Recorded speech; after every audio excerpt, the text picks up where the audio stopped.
What up, everybody? Welcome to the podcast, another episode.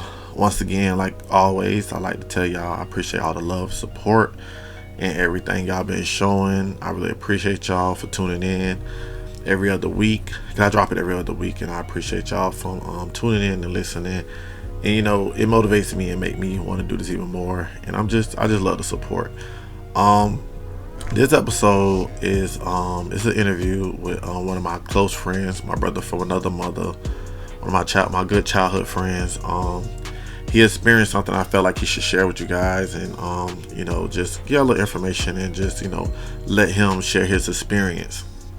So the interview is basically he did 10 years in prison, and he's gonna just break down his experience of dealing with having to leave his family, having to go to different prison camps, things he had to do, eat, just things he had to go through to make it through 120 months of his life away from society, due to wrong decisions and stuff. And the reason why I wanted to do this episode, because I'm a convicted felon myself, and I've been through my ins and outs of the correctional facility as well. And I just want to share with people and, let them understand, like, this is not the route you want to go. And just, maybe one day this could be shared with a kid that's going down the wrong path, or maybe this could be shared with somebody that's having kids right now that's not, doing pretty much like too good in life, and they need to probably just sit down and listen to this. So with that being said, I'm gonna go ahead and jump to the interview. I appreciate all the love and support. Thank y'all for listening. Hopefully in the future, once all the quarantine and stuff is done, I'm most definitely gonna try to get more visual with the podcast. So I appreciate y'all for watching my growth as well, because I'm a little ratchet. I be a little off, things be a little ratchet on here. But I appreciate y'all for listening, man. I love y'all. Thanks for the support. Tune in. I'll talk to y'all after the interview. Alright, what's good, man? How you doing? I'm doing good. Doing good. So, yes, sir. Basically, what I want to talk about is, of course, you did 10 years? Yes, sir. Yeah, I want to you share with everybody like the experience and like a lot of things we went to, and I want to start it off pretty much as like, okay, when you went to court, how was like, well, do you mind telling what you were locked up for? No, I don't mind. All right, cool. What I was locked up for. Yeah. I was locked up for robbery with a firearm, not convicted felon, and carrying a concealed firearm.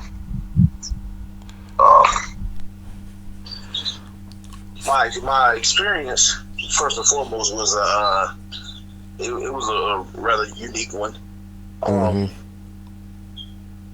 There was a little kid that I knew, not gonna say no names. Yeah. And we did some dumb things together. Obviously, we got caught.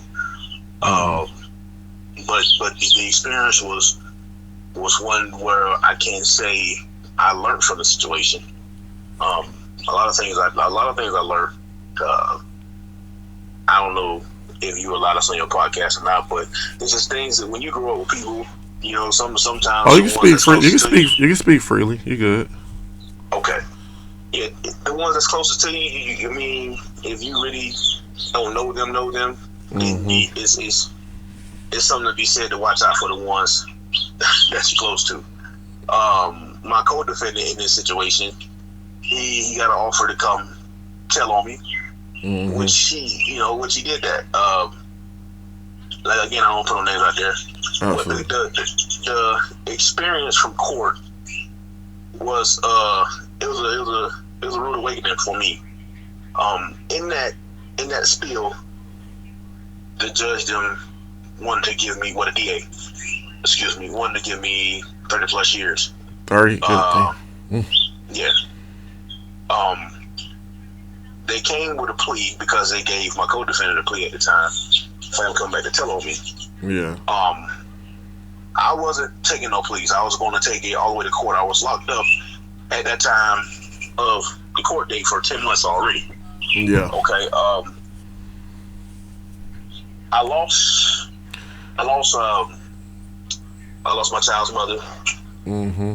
I lost my child's mother and my child in the process because my child's mother at that time didn't want me to take no time period. She wanted me to fight. Yeah. On the other hand, my biological mama, God rest her soul, Mm-hmm. she was like, baby, mama will be living in 10 years. I don't know if I'll be living in 30. So I had a decision to make, and that's what made me sign for the 10 years because I didn't want to fight, and then knowing that really feeling like the odds was against me because the co-defendant came back some of the things that the police didn't know. He told. You know what I'm saying? So yeah, right. He told. Yeah. And so you had a lawyer? It was just, no, I went in with a public defender. And I really can't say he did the best he could, but yeah, we know how they go. That's neither here nor there. If you are in trouble, I recommend that you put money to the side beforehand. If you know you're up to something stupid, make sure you get your lawyer. That's all I can say about that. That's all I can say about that. Money talk. Yeah, that's right. That's right. But yeah, I went to prison, man, and man. So my first. I got a question. When you took, cause like 10 years, that ain't easy, bruh. That ain't nothing I could just sign freely. So it's like, what in that thought process when you knew you had to sign them 10 years or they wasn't coming down off them 10 years? What was like how was you really in your family situation and you knowing that you finna sign for 10 years? What was your thought process like? What was you really like? How was you really feeling at that time, if you can remember? My thought process was this. My mom was already sick, and I knew it. So I knew I was taking a chance either way by signing the time. But all I could do was hope that she was still living by the time I got out of prison. Mm-hmm. I also knew in that time too that I was going to lose my family. Yeah. It was a chance that I could have reconciled my family. But I looked at it like this. Even if my child's mother at that time could have helped me out or could have, did what she said that she was going to do, it still didn't guarantee the fact that I was coming home. Okay? So I was like, you know what? I don't have, there's no guarantees in the court system. Yeah. So it was like I went to my cell that night. When they offered it to me, I had to go back to court 2 weeks later to didn't know if I was going to take the time or not. And I called my granddad. You know what I mean? And my granddad was like, grandson, listen, go ahead and do what you got to do. You know what I mean? Like, life's still going to be moving. Everybody's going to be okay. And I was like, all right. And so that's what really made me sit down and be like, you know what? I can do this. You know what I mean? I can do this. Yeah. Now in Florida, they got something that's like 85%. Yeah. And they got mandatory. Okay. Mm-hmm. My time was mandatory, which I thought I was going to do 8.5 years to get out. But you was mandatory of the gun charge. Yeah. Yeah, because we got the 3-year mandatory with the pistol, but I didn't think you give you 10 mandatory. But I guess the whole charge in general. Yeah, it was because of robbery with the firearm. Okay. So I looked at it like this. I was like, man, listen, I was lucky for them to even come down to 10 years. Yeah. I thought, honestly, I was a little arrogant at the time. I thought, well, they ain't have nothing. Y'all ain't got nothing. Y'all came down from 30 to 10. Y'all ain't got shit. Mm-hmm. But just like I said, my mom was speaking in the courtroom. I'm like, look, I'm not gonna play with these people because these people can easily say fuck it and then go back up. Yeah. I mean, I've seen it happen a lot in the courtroom. Even in prison, people go back and get more time. Mm. And so that was the determining factor in me taking those 10 years. I was hurt. You know what I mean? To be honest with you, from that day to this one, I still haven't seen my daughter, and she's going to be 14 in August. So how old was she when you went in? She was 6 months. Ah, damn, yeah. Yeah, so I mean, it was a lot to deal with. I'm not saying that I'm not saying that my child's mother was wrong for doing what she was doing because I was out there doing unnecessary things that I didn't need to do. Yeah. Okay. So you signed for 10, which is what, 120 months, 120 months. Man, bro, I ain't even calculated. Cause I'll be honest with you. Yeah, I know. Trust me. Yeah, that's the worst thing you can ever do. You get a sentence. So calculate that day. So when you sign, you sign for your 10 years, and you go to prison. And what facility was you that you got shit? I know you go to the B line first. And when you go there, what facility you went to? What part of Florida was you in? My first facility was Gulf CI. What the hell is it? I know that was far, nigga. Yeah, that's it's in Weehawken, Florida. Oh, who? Oh yeah, you far. Yes, it's a name that yeah. But I mean, when I got off the bus, it was, you know, it was extensive. I mean, you got people in your face telling you, don't disrespect the staff, don't disrespect this, that, and the third. And man, like I said, when I got off the bus, the dude that was shackled to me got slapped down. Damn. And by him getting slapped down, I had to, you know, it made me fall a little bit, so I had to pick him back up. And the reason being is because he reckless. I guess they got to call it reckless eyeballing. So he was looking at one of the female COs, and he was given an order not to, and he did it anyway. So he got slapped down. Man, I tell you, you know, my first encounter was a rough one in prison because old man Mr. Johnson, he had the same birthday as me, as a matter of fact. He was like, young blood, you got two choices. You know what I mean? And he was like, either you can go in there and fight, or you can be somebody's bitch. And I was like, what? I ain't at this time. You know what I mean? I'm 20. I'm going on 22 at this time because I did 10 months, and so I was going on 22. I'm like, I ain't never been nobody bitch. I ain't got me fucked up. Yeah. So went in there and fought. You know, the little other guy that came with me, obviously he got done wrong because he wasn't a fighter. But man, it's the experiences that you go through. Basically, what it is if you go in there and you mind your business, and you don't get nobody way or don't try to act like a badass, you can make it. Yeah. So your first week, okay. So you go to first week. What, like, cause you know you like, damn, I'm gonna be here for 10 years. So you like, you understand, like, man, I ain't come here to do this. I'm just gonna chill and stuff. Did you see? Was there anything like?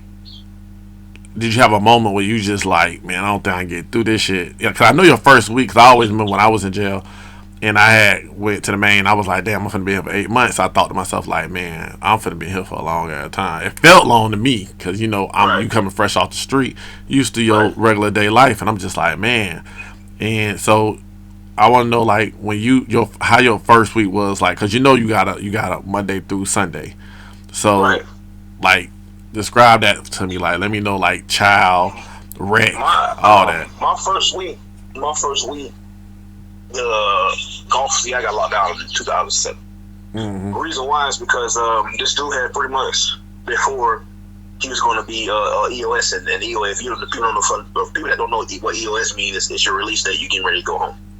Okay, the Gulf CI at that time was anywhere from 80 to 85% lifers. Okay, and this dude, he done had this little spill. He did this little thing, and he was known to be a fighter. And he fought this old guy. Okay, and then he beat the old guy up. No lie. Okay, and back then in 07, they had the master locks, but it was a padlock. Okay, and the old dude told me, he was like, listen, I don't want to fight you, man. You finna go home. I got a life sentence. And anyway, again, he beat the old guy up. When he went to sleep, this is on a Thursday. He went to sleep, okay. Friday, nothing happened. He went to sleep that Friday night. and he got hit in the head with a padlock. It was a master lock padlock, and he died in Gulf CI. Oh wow. And this was a couple months before he was getting released. Damn. So the whole prison was on lockdown. Yeah. And so I mean, like that's why I said what I said before. My first week, we just there was no wreck. Oh shit! Chow hall and back to the park. And when you going from the chow hall to the park, you had to go through these gates. And we had escorts, officers that working there, escorting us to the chow hall and escorting us back. All right. Golf was known for like a lot of gang banging, and so on and so forth. So when it did open up, it was a lot. They probably get mad at me by telling the story but it was a big story anyway at golf. Yeah. It was a lot of Haitians, people from the islands was there, and a lot of them had life too, and they pushed down the gates. I mean, this is the reason why they got electronic gates now in prison. They pushed down the gates to escape. They stabbed up police officers. They got shot with rubber pellets. You know what I mean? Shot with beanbag guns. And it was wild. It was wild. And I know, and this your first week, right? Yeah, that's my first week. And I know you was you like scared, or was you like in a sense of like, man, I don't know what the fuck going on, though. Like how? Well, JC, you know me personally, bro. Yeah. But the thing about it, I wasn't scared. I'm just like, man, I'm getting the fuck out of here away. Yeah. I didn't know what to expect. I went there with no money. I don't have nothing to protect myself at the time but my hands. Yeah. So I'm like, let me get out of your people way until I can finesse and make a move to where I can get something to protect myself if trouble ever came my way. I wasn't looking for trouble, but in that type of setting and in that prison specifically, you had to, because it was times that officers looked the other way when people was getting beat up in the day room. So they know it's a fight going on and they don't care. Okay, so you had that going on. All right, and then people will go back and forth to Butler, which was a medical facility, but it's true about the jar. They do got a jar full of gold teeth, because everybody that comes through with gold teeth, they knock them out and put them in the jar. Yeah, I heard that before. I heard that. Yeah, it's true story. It's facts. So I mean, it was a crazy scenario, okay. And so it was this dude, another dude named Matthew. It was just my name. He wrote a motion for me to go back to court. Okay. And when he wrote a motion for me to go back to court, on appeal. On appeal. Okay. I went back because I was doing education at first. I was trying to help people get their GED in the education deal. Me, Nate, and I forgot that to do Nate. We was doing the education deal, and then he was like, "Man, I can get you back in court." And see, and the good thing about that is I didn't have to be in the dorm with all the stupid shit. All the stupid stuff going on. Excuse my language. You were going to GED school, so you're picking up a. Did you take any trades or anything, or you just took GED courses? No. That was I was teaching. I was a tutor. Oh, okay. At the time, so after that was over with, a lot of people got transferred. Like when the fight happened with the Haitians and stuff like that, and the officers. A lot of people got transferred. I went back to outside court, tried to get some time back, but obviously it didn't go how I wanted it to. And I didn't go back to that camp. I went to another camp. I went to a camp called Liberty. Okay, Liberty CI. Where's that located in Florida? Man, that's up there towards the Panhandle. That's you hitting snow sometime. I mean, I tell you this, man. It's they would, for people that go to prison, if you get placed in the area where you're from, you're lucky. Yeah, for real. What they do is, if you're from, let's say, Miami, they'll put you in Tallahassee. Or if you're from Orlando, they'll put you in Tallahassee. If you're from Tallahassee, they'll put you down south. So it was an experience, because like I said, you don't know people up there, and the ones that you do know has been up there for so long, attitudes changed, things changed. Like when I got off the bus at Liberty, I seen my cousin, my blood cousin. It was there at Liberty. Oh, okay. And he was doing time there. So it was like, we talked, but it wasn't like a family thing. You see, and then he did his thing, and I did my thing. He was already up there, settled in, and stuff like that. Right. And so it was just weird. You know what I mean? Like it's different when you're on the streets, like how you speaking of earlier. You go about your routine, you see your family, you chill with the family reunion, it's cool. In prison, it's like everybody seems like they have to have an image to uphold. And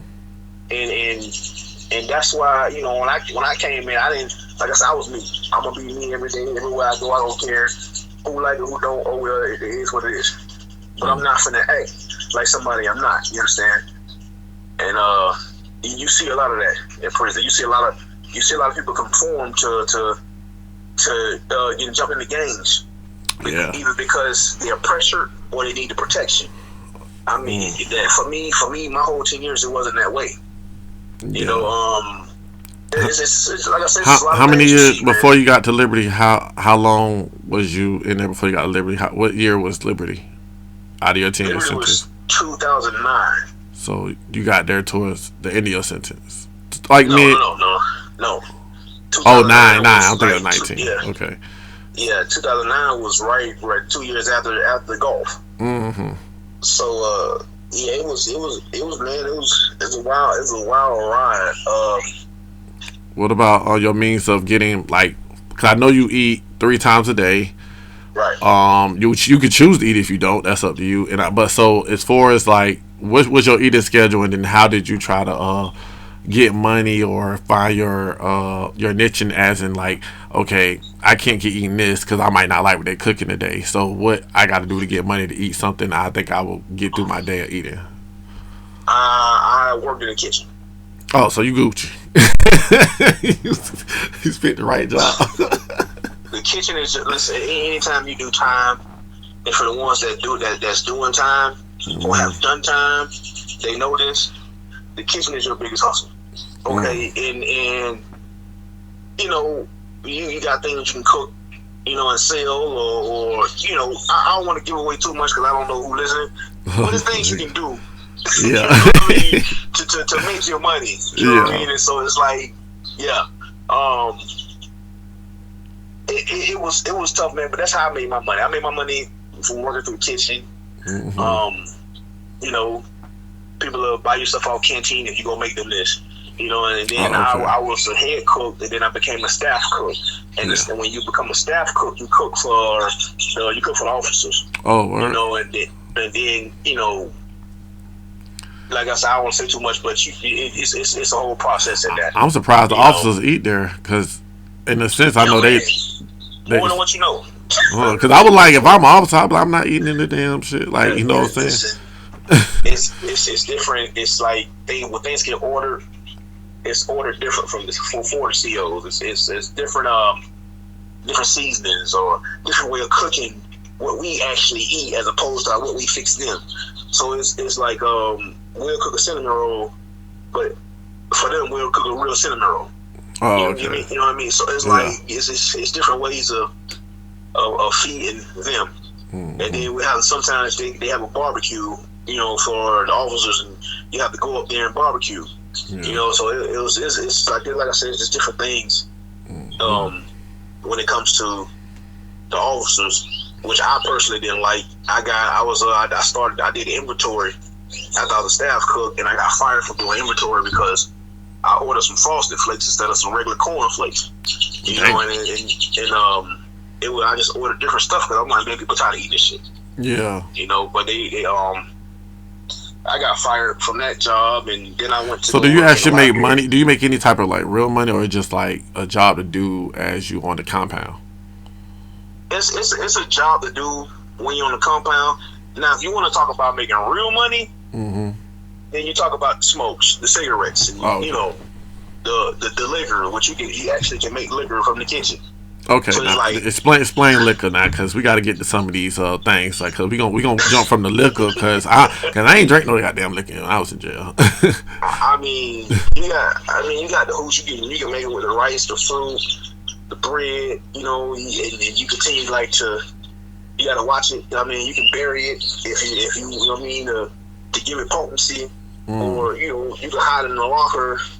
And you got to let it sit, because the more you let it sit, the more potent it gets. And then you got to continue to burp it, and you take, take your little hairnet and you drain it.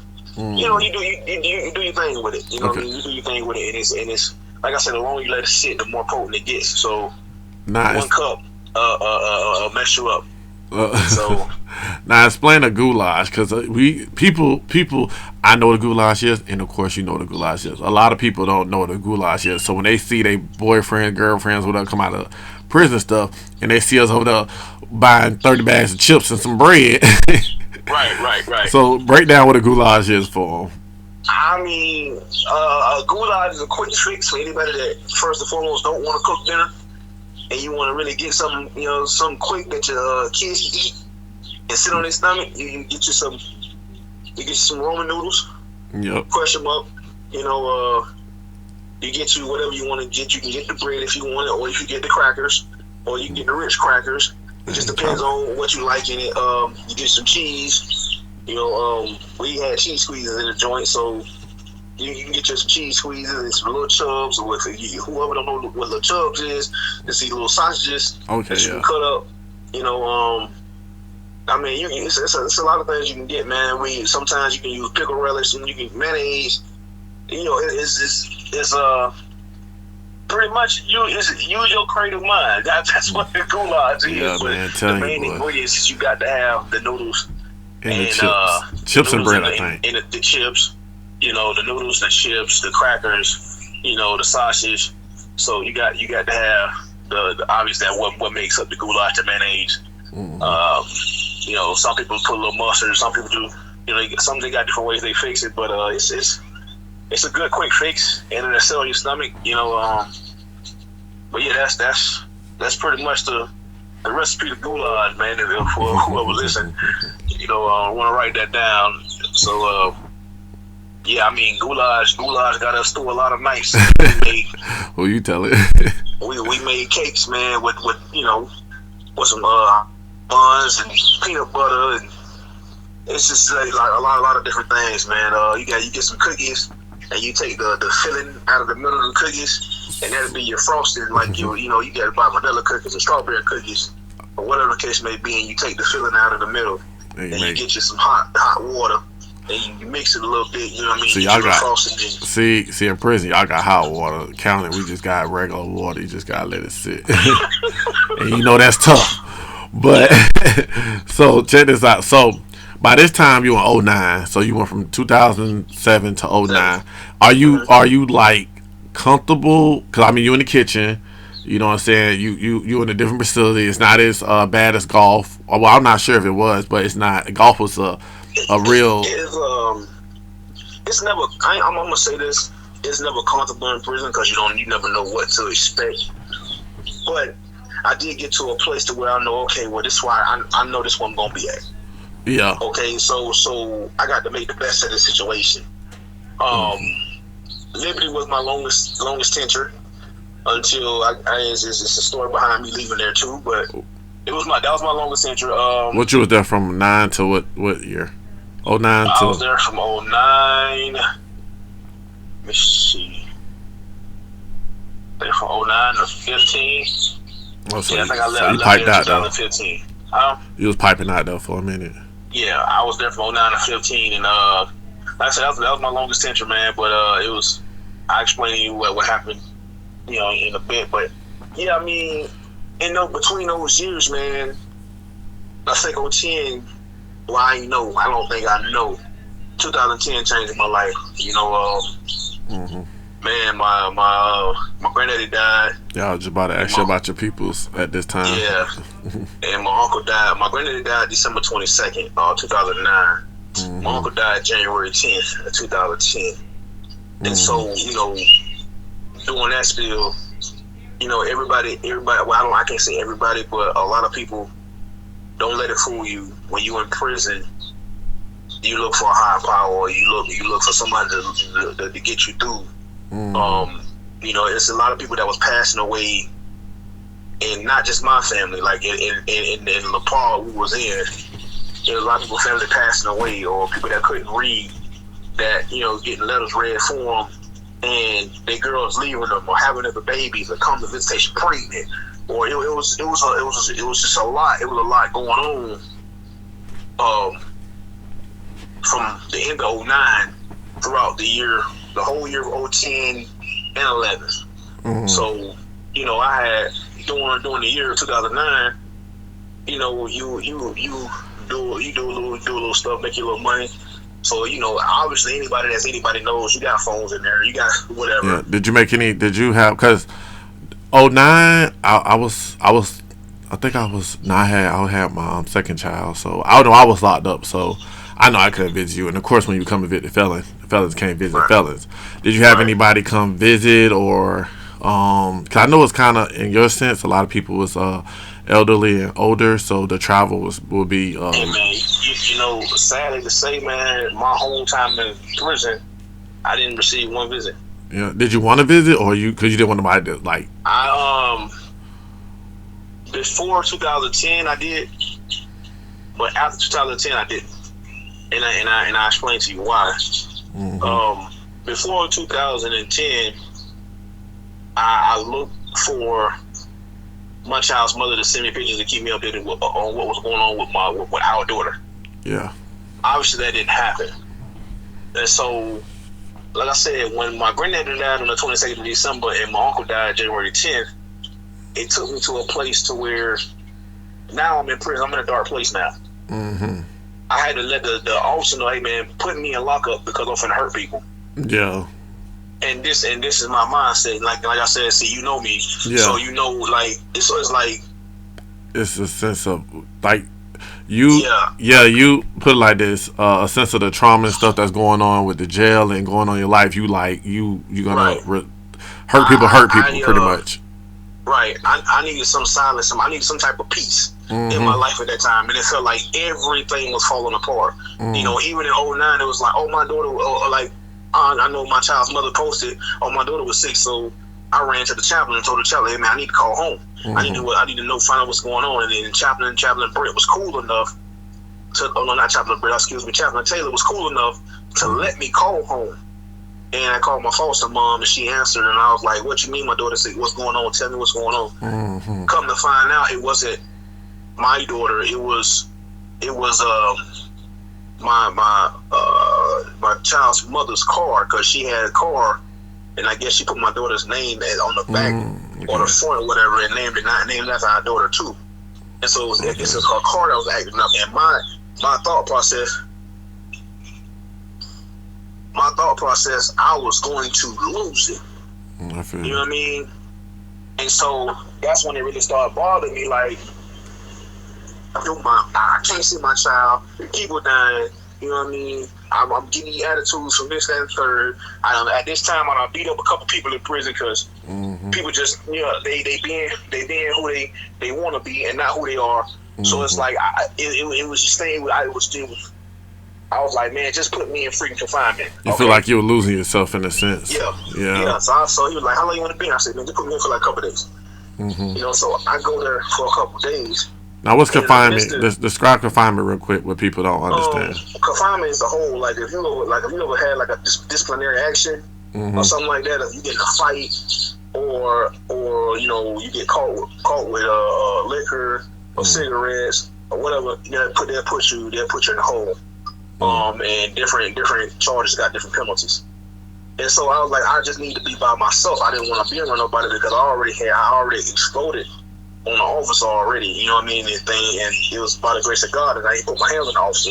I probably caught another outside charge. So I was like, I just need to be by myself. So when I did go to confinement, this is why I really found, you know what I mean, found my side, my solace in God. Like I was like, you know, before then, I knew who God was. I always been to church when I was a kid, you know, yada, the whole spiel. But before then, I was like, man, freak that.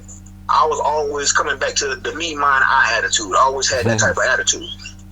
And so I was like, God, man, listen, I don't know what's going on. All I know is this. I'm in here. You know what I mean? It was like 3 people that was more important than God in my life that I had to let go. Okay. Okay. And so I like, God, listen, why is it so hard for me to let go of my brother, my child's mother, and my daughter? Those were it wasn't even my mom, it wasn't my dad, because at that time, you know, in my life, me and my daddy have been through a lot. Me and my mom been through a lot. Me and my foster mom, we've been through a lot. So it was like, you know what I mean? Me and my foster dad, we've always been cool, but he just wasn't concreted or cemented enough in my life to be as important as these other 3. You know, me and my brother, we went through a lot. I mean, we went through the trenches and back. My child's mother, that was my first love. Then my daughter, that was my first ever child. You know, and I asked God for a girl because that's what I wanted. Okay, and He gave me that. So I was like, man, God, what's going on? Talk to me, because I can't let them go. You got to help me let them go. And what He told me, see, changed my life forever. He was like, how can you love them more than me when I created them? Amen. And I was like, what? And for the people that don't know, like, they say, well, oh, I ain't never talked to God. I ain't never had an experience with Him. I'm here to tell you, like, I ain't here to preach the gospel to nobody. You know what I mean? I'm still not perfect by far, but I'm telling you what God told me. You know, and I was like, what you mean? What you mean you love them more than me? You know what I mean? And He was like, I created them. They okay. They are. And I was like, okay. And then from that day, I let go of anything that I put before God. Okay. When I came out of confinement, how long you stayed? You said it was 2 days. I only spent 2 days. Okay. After the 2 days, I was like, I'm shaking my head, like, you know how you walk and rub your head, like, now you got to find something else to love. Okay. And what I mean by that is like everything you was fighting for, everything you was held together for, it's gone now. So you got to find something else to hold you together. Okay. And that's when I went to hitting the books. Okay. You know what I mean? I went to hitting the books hard. I went to study about the law. I went to studying about, you know what I mean, everything that dealt with the law, the Constitution. I just went to doing whatever, you know what I mean? I had to keep my mind occupied, because if I didn't keep my mind occupied, I like I said, I probably would have never went home. Yeah. Did I get in more fights after that? Heck yeah. Did I do more stupid stuff after that? Heck yeah. But I found comfort. You were starting a process though, like a new process. Right. And it helped me change to the person I am right now today. 2010, that year, changed me forever. It changed me into who I am right now today. And like I said, y'all know me before I went to prison. Y'all knew who I was. Yeah. And now it's like I'm not so quick to be ignorant. I'm not so quick to place blame or place judgment or whatever the case may be. I'm way more passive, a lot more lenient. You know what I mean? And it's because I know what He spoke to me that day. Now the reason why I left Liberty in 15, because he was a captain then. He was a captain in 2010. Captain Warden Duval. He Captain Duval then. He became a warden. Okay, in 14. And a warden is over the captain. Yeah, a warden is like the warden over the prison. He's the warden now. And I was in confinement because I called the officer by his first name. Oh, that's disrespectful? Yes. In prison, that's very disrespectful. And so they sent me to the hole for that. How long you did in the hole? I got transferred from this camp. I didn't do too. He got you transferred for calling by his first name? No, I got transferred for the story I'm going to tell you. Go ahead. It was a 30-day. It was a 30-day fraction, so I was only supposed to spend 30 days in the hole. But I ended up being transferred because Warden Duval came by my cell, and I was in pre-confinement. Then I haven't even made it back to confinement. I was in pre-confinement. And he looked at me and he was like, "Oh, I know you. You're one of them dudes that be wearing the dresses on the trail, huh?" And I was like, "What?" So, now he's sizing you pretty much. He's sizing. Right? Yeah. He's sizing. Anybody that's from Orlando that know about the trail, they know the trail is a strip where you got, hoes walking up and down the strip. You got transgenders, all anything in a realm of whatever that they want to think of. Yeah. So I was like, well, how you know about the trail? I say, since you know about skirts on the trail, your ass must be down there. Okay. And so he looked at me and he called me the N-word. When he called me the N-word, I spit in his face. And I, and I forgot the old man's name. He said I was wrong for that, but I'm like, listen, man, let me tell you something. I die behind respect. I'm not gonna let nobody disrespect me, period. And y'all know that I'm not. That's one tendency I ain't changed yet, and I don't think I ever will. You know what I mean? I just, that disrespect, I can't. I can't stand that. So, he did that. I spit in his face, and then obviously I got sprayed. I got maced and got jumped on by the police. Yeah. So I went through the whole spiel, and they transferred me away from the camp. Now and he was like, "Well, I threatened him." I said, "No, I ain't threatened him. I told him what it was, and it was a promise." I'm surprised they didn't give you like a assault charge, because nowadays assault, spitting on somebody is an assault.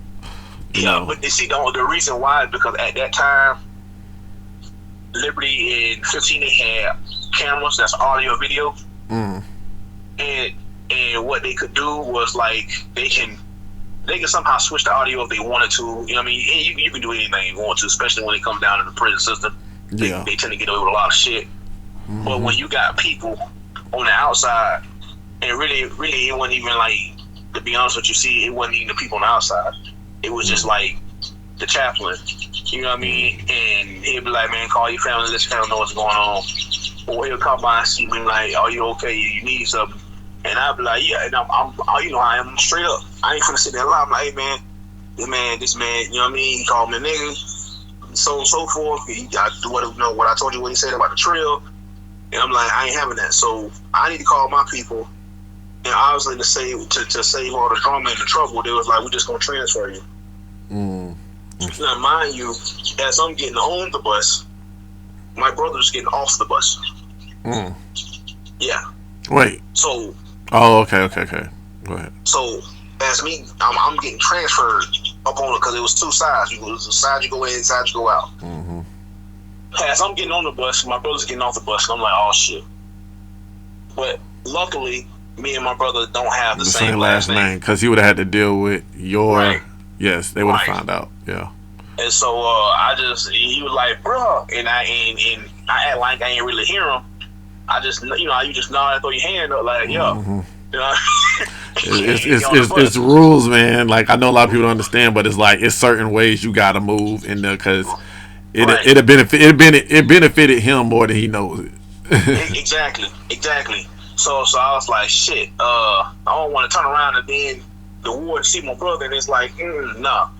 So I was like, okay. Then when I left from there, I went to Washington CI, and I went to the main unit. And now where's Washington CI? Because we in Florida. I don't know no damn. Only thing I know is Washington Street. Washington CI is man, that's further than Liberty. Like, if you can throw a rock and hit Alabama. That's how close you are. God damn. Oh. Yeah. So I mean, yeah, it was tough. And I left there shortly too. I had entered into a program. I tried to enter into a program for my last 2 years. Yeah, because obviously, real quick, because I want to jump into this real quick. So you in your last 2 years, you you about to come home. What's your thought process? Because we done been through the court. We done been through the first golf. We done been through Liberty. Now we had a whole plate. Now we in Washington, where it's like, all right, I got 2 years left.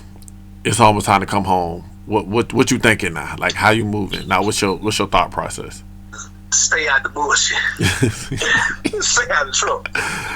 Stay out the way. Listen, man. Is time flying? Is time flying at this point, or it gets? Listen, I will say this. man. The first 6-7 years, it seemed like that shit flew by. The last like 3 years and under, oh man, it seemed like it would never get there. I mean, it's like every day you wake up, it's like, oh, bro, you know, somebody always reminding you every day.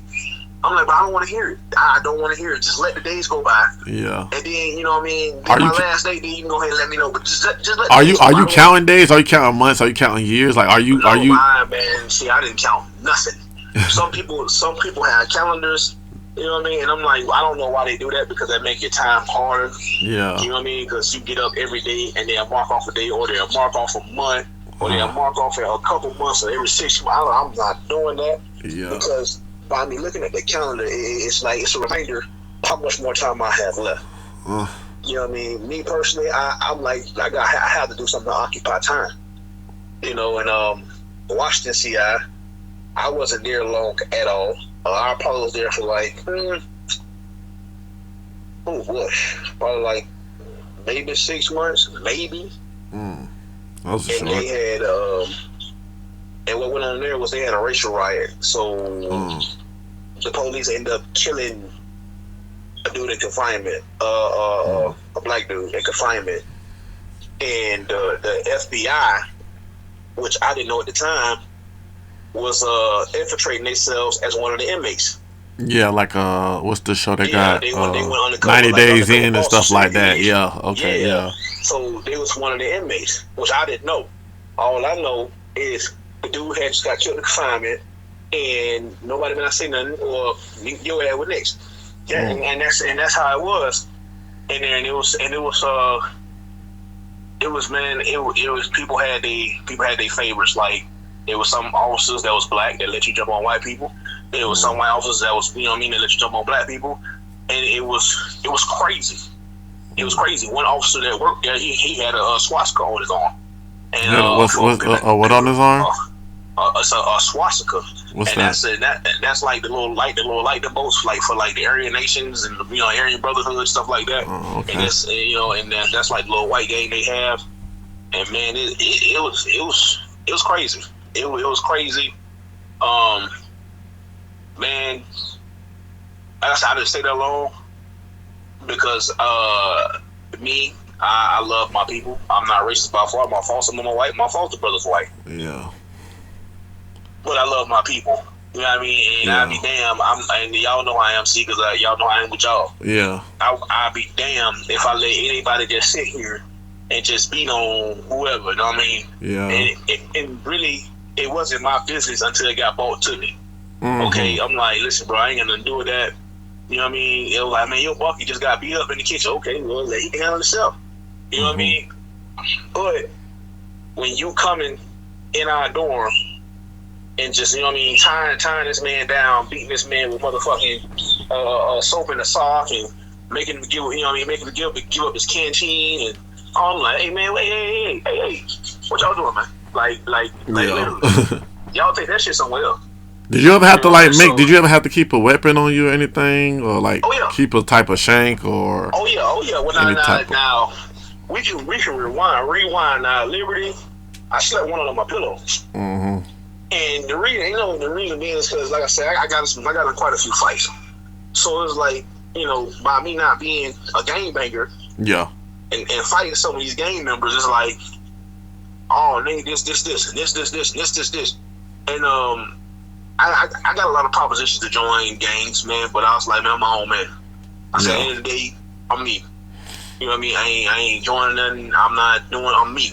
You know what I mean? So they was like, bro, we respect that. You know what I mean? They handle their business. I stay the fuck out of the way. You know what I mean? I'm like, that's y'all business. I don't care what y'all do, as long as y'all don't bring it on this side. You know what I mean? And they respected that. You know what I mean? And it's just like, and what it is too, a lot of times you're in prison, you got they test your heart, man. Because I ain't gonna lie, it was a game, it was deceit, bro. They jumped on me, hit me with a lock, all that shit. He with a lock in my head while they split my head. You know what I mean? A right here split mine, give me a lock in the face, bro. But the thing about it is, they try to do that. I guess, like I say, test your heart. They want to try to make you check in, whatever. Yeah. But that's when I first got that was in 2013. That's when I first got my shank, bro, and I just went. I said, okay, cool. So they're like, well, how did this happen, man? I fell off the top bunk. Yeah. They patched me up, whatever. So I went back to the dorm and I waited for him to call Rick. When they called Rick and the females, that's Miss Ward, that was at Liberty CI, that was at Liberty, like, and all these other, they can attest to it. You know what I mean? The Ward, I forgot her name, she was female at the time. All of them, they can attest to it, man. It was like, man, I went on the Rick, y'all, and yeah, I chased them niggas. It was about, and I was keeping saying word nigga, but I chased them all around the Rick yard. Like, I don't care. It was like 6, 7, man, come on, man. No, come on, nothing. Yeah. It wasn't no come on when y'all whoop my ass with them locks. Yeah. No. You know what I mean? Guess I'm not. So like, and that's just being a man, you know what I mean? And then I guess his brother, his elder or his head came and talked to me. You know what I mean? Like, bro, come on, bro. Yeah, you gonna say, okay, well then guess what? All of them got to line it up. That's just what it is. Yeah. You know what I mean? And you know, and that's what it was. And so it's like, and after that, they was like, bro, come on, bro, you gotta get down, man. You can fight, you can I'm like, bro, I'm good. I'm cool on that. Yeah. But I say, man, in 15, you know what I mean? On your way out. A lot of shit. 16, when I was at Washington, yeah, you damn right I had one. I mean, and from 13 on, I had one. You know, after that little incident, okay, yeah, because now it's time to show now that, boom. You know what I mean? Mess with. Right. So it's like, you know, I believe in fight with my hands, because I can fight for, you know, for real, but I also know too, the word for the day was don't be no dummy. Yeah. You know what I mean? So I wasn't finna be out there being foolish and not protecting myself. So and like I said, it turned to a racial war in Washington, man, and it really wasn't supposed to be. Like some people got stabbed up, some people got, you know, like really hurt real bad. Where you was in your cell, or what? How did you like? Nah, it was an open pawn. It was an open pawn. And okay. That's the thing. Like they came in the dorm and was talking all this reckless stuff. And then I guess they went to my blanket like, you gonna give me this? You gonna do that? I'm like, no. I said, listen, check this out. We ain't having this shit now. I say, now when he was in the chow hall and y'all whooped me up, that ain't my business. But you ain't finna come to where I sleep. Yeah. And cause no ruckus. It's not happening. Mm-hmm. You know what I mean? If y'all want to catch him on the Rick yard. You know what I mean? He looking at me crazy like, bro, for real? I'm like, listen, bro, you better learn how to fight. Oh, you gotta learn. Hey, ain't no guns in prison. Right. I'm like, you better learn how to fight, because I'm not finna sit here and put my life on the line. At this time, it's 2016. I'm finna go home. You trip. Yeah. You know what I mean? But it ended up being that way, and they shipped me. They said, nah, you got to go. They shipped all of us. They shipped about 30 of us, to be honest with you. And all of us went to the hole. And then they tried to give all us extra outside charges, and you know what I mean, and everybody stabbed this. They had video of who did what and all this. And I'm gonna be honest with you, bro. I was called dead in the right seat, but I beat the damn DR for technicality. You hear me? Oh, okay. So that's why I didn't get more time, and I didn't go to the hole.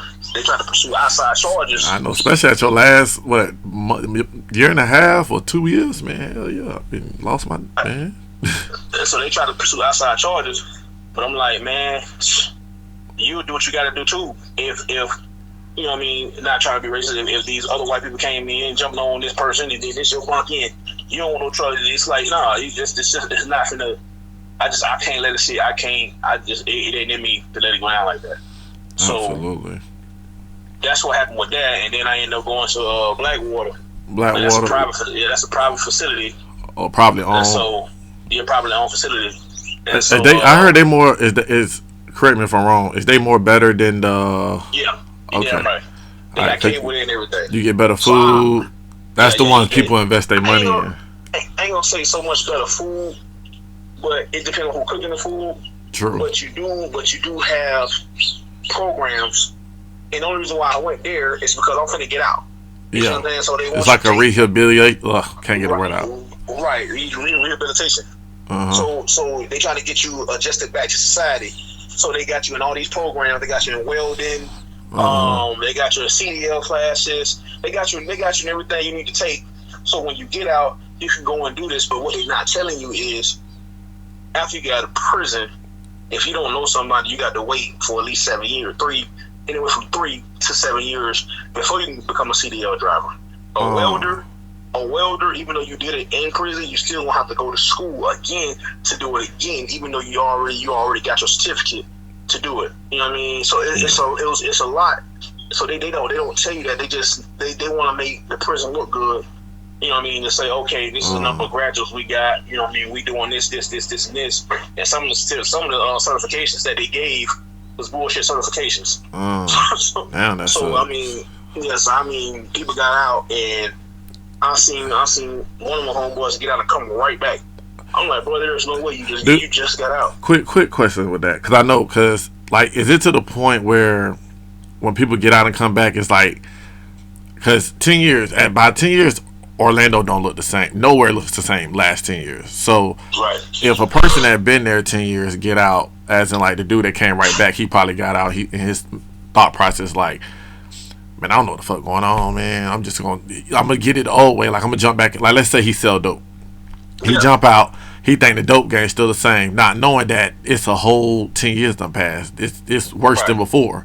So you come right back thinking the same mentality, like he probably didn't learn nothing like that. But he could have been there longer and then got to the point where he got institutionalized and he just don't feel comfortable. And that's what happens. You get institutionalized, you get comfortable with not paying bills. You get comfortable with getting these 3 hots in the car every day. So you don't know how to adjust to society because, you know what I mean, again, you got the felony hanging over you. And even if you did go out there and try to pursue a job and try to do it the correct way, you know what I mean? It's like, oh no, we don't want you, or your felony it's not been 7 years or more. And what they don't tell you either is when you got a prison, just because you was in prison for 10 years don't mean that felony is not gonna pop up. It starts the day you get out of prison. You know, if you go to prison, they talking about they go back 7 years. No, they go back 7 years from your release date. It's not 7 years from your charge. So that being said, it's gonna be really tough for you to get a job. Man. You know what I'm saying? And so, and when you get out too, if you try to go get assistance and help, it's gonna look bad because you're trying to get assistance and help because of what you did, because of the crime that you committed. So obviously they're not gonna want to give you that help, or they're gonna try to make an excuse why you don't need the help. They gonna feel like, well, you can go out here and get a job, or you can go out here and do this, do that. So how was your way of real quick? You get out. Release date. You get out. Let's say the week of you getting out, right? The day you walk out of there, you got your snow boots on. You get out. What's your first thing you come to your mind? I'm out of prison. I'm daylight. I'm free. Chains off. Blues gone. The first thing that came to my mind, was my child. Yeah. And after I got. At this point, she's what, 13? Yeah, no. Oh, just because she's 10. Yeah. After that, I realized this. Okay, I'm not in a position to go and see her. And what I mean by that is, okay, times change, people move on, not knowing what's going on with their lives. Okay, from what I understand or what I was told from my foster mom, you know what I mean, she left the day when my foster mom came and got me, and I went to her house. The day that very morning, my foster mom got dressed up and left. Okay, she went to my baby mama's wedding that day. And so I'm like, the day you got out? The day I got out. Oh wow. So I was like, why you ain't tell me that? Oh, because I didn't want you to destroy that girl's wedding. I like, but I don't give a damn about that. I want to see my child. You know, and the thing about it is, people think you go in with you know, and come out with the same mindset. Yeah. Some people do, and some people don't. You know, it's, you know, you got to live your life. Like, you know, you got to do what you need to do. Okay. I knew for a fact that if I didn't find a job in the first couple weeks or first month or so I was out of prison, then I had to get out of Florida. Yeah. So what place did you look like? What was I know you went back to your mom's house, right? Your foster mom house, if I'm not mistaken, right? Right. And because I know that's when I got the call you was back, and I was like, Jesus Christ, man, this nigga, I think he back. Yeah. Yeah. So by the time me and Jay figured you were back, you were gone. You had left it, you moved to Oklahoma. So with that whole month you got out, describe looking for work. I mean, I found a job rather quickly at a little it was a store that was just starting off. They made like pita bread and stuff like that. It was gyro. It was a gyro shop. Okay. And but it wasn't. It was just like I'm getting paid cash under the table. Say, you know what I mean? That type of. It wasn't a legit job that I was looking for. I went to Walmart trying to get a job at Walmart, and they just turned me down. They was like, "Well, we can't hire you because you passed." I went to Mo's Southwest Grill. We can't do it because you passed. So I was like, okay. I said, man, forget this. You was being honest on the applications and stuff, like putting right. Yeah, I do too. Like, I can't, you know what I mean? I'm not gonna lie about it. I'm like, yeah, okay, I have a pass. And that's what they teach you to do. Like when you are in prison, they tell you to come out, tell the truth, be honest.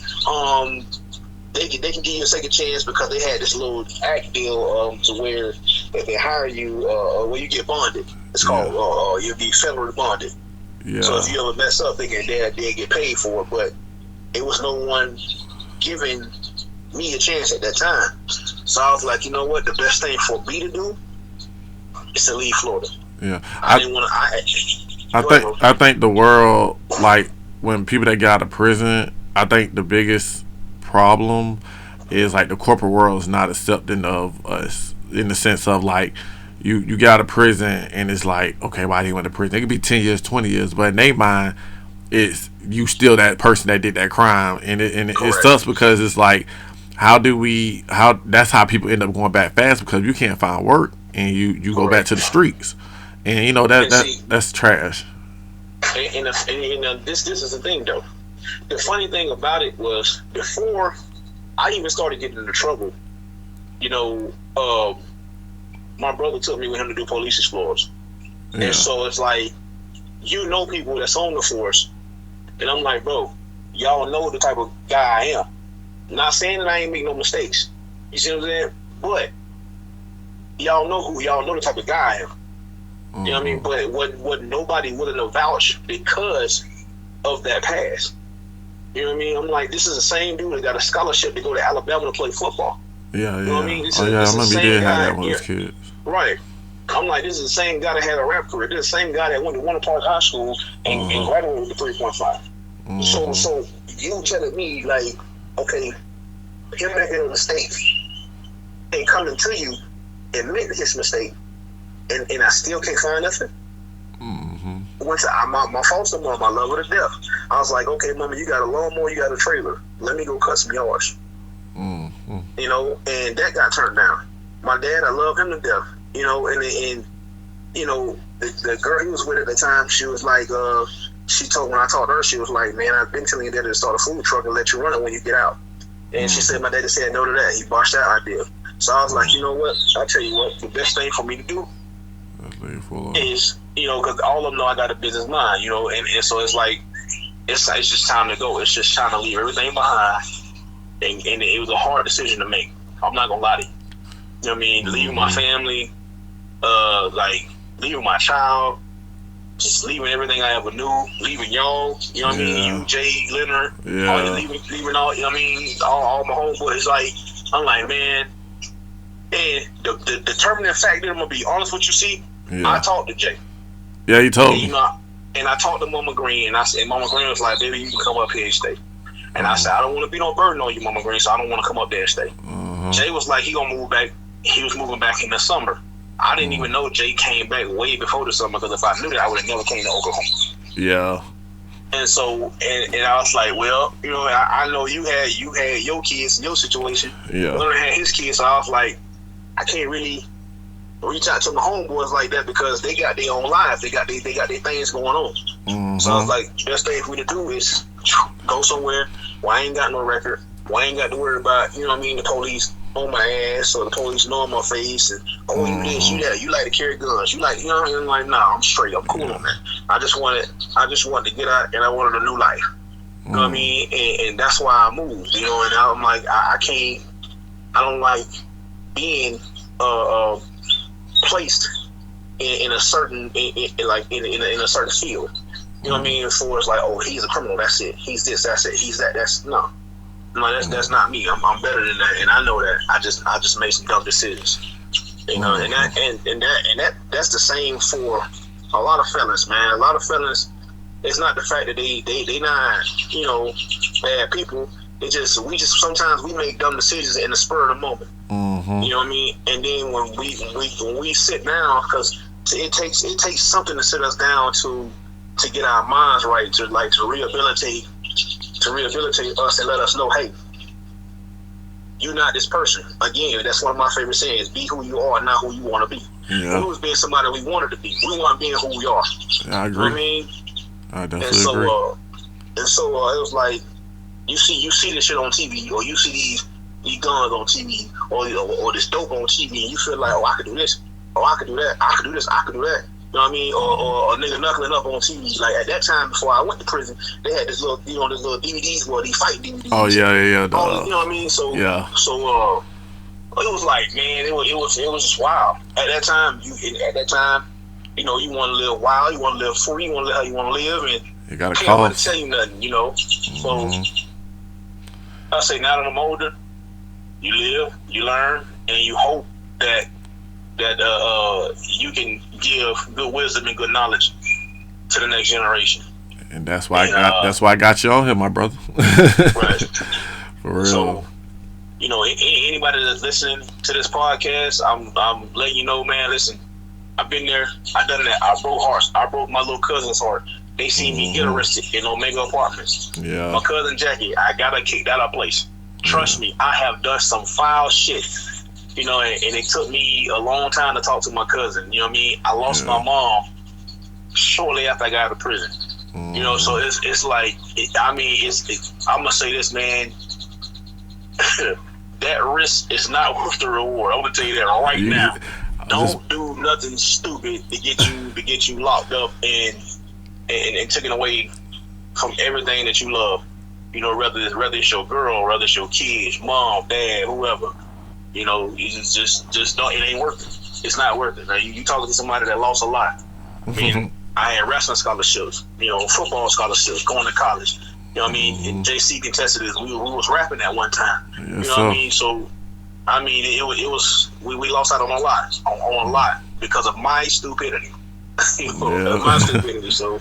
But you live and you learn, man, and I appreciate you, man. That's why I had to. I felt like there was a needed conversation because it's like a lot of people don't understand. Like, we hear people go to jail and stuff, but they don't understand what people go through to get, you know, where they at. You know, and of course, you know, you my brother for another mother, so I thought it was only right if you could share it. Because 10 years, like I tell people all the time, man, yeah, I went for 8 months, 6 months, 4 months. You know, Junior did his time. And it's like, you did, out of all of us, you did 10 years. Like, we haven't seen you since we was kids. I was a teen. I was still in high school when you left. You know what I'm saying? And I got out. You get out. I'm a grown man, and I just need you on here so you can spit some knowledge and truth to these people, man. And I just really appreciate you. Oh man, I appreciate you, bro, for letting me even talk to them to let them know that it's real, man. They got this saying in prison, man. If you spend anything over 5 years, then you know they call you institutionalized. I'm gonna say this, man. If you spend one day in jail, you know what I mean? That's enough. You know what I mean? So that's just, you know what I mean? That's just coming from somebody that's done did 10 years in prison. If you spend one day, man, one day should be enough to change you. I mean, it's nowhere to be. When somebody can tell you when to eat, sleep, shit, get up, lay down, trip.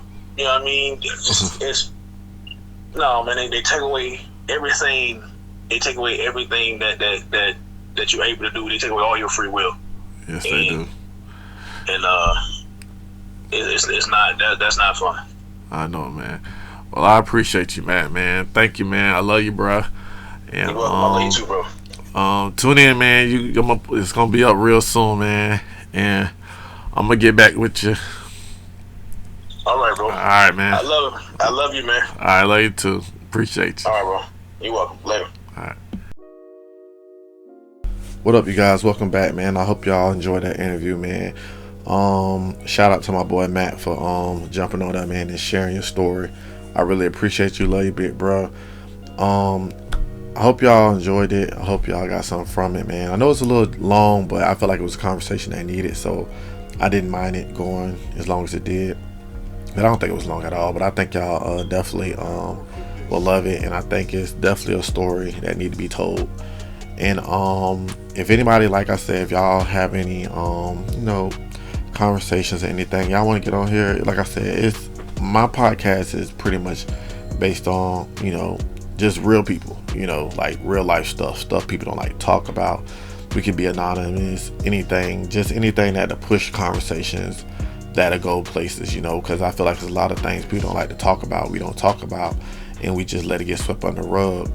So if you ever want to have a good topic or talk about something and you want to go back and forth and have great conversations, you can always hit me up on Facebook, Jody Sosa, or Instagram, Jody Sosa 22, or just DM me or hit me up. All my stuff is public.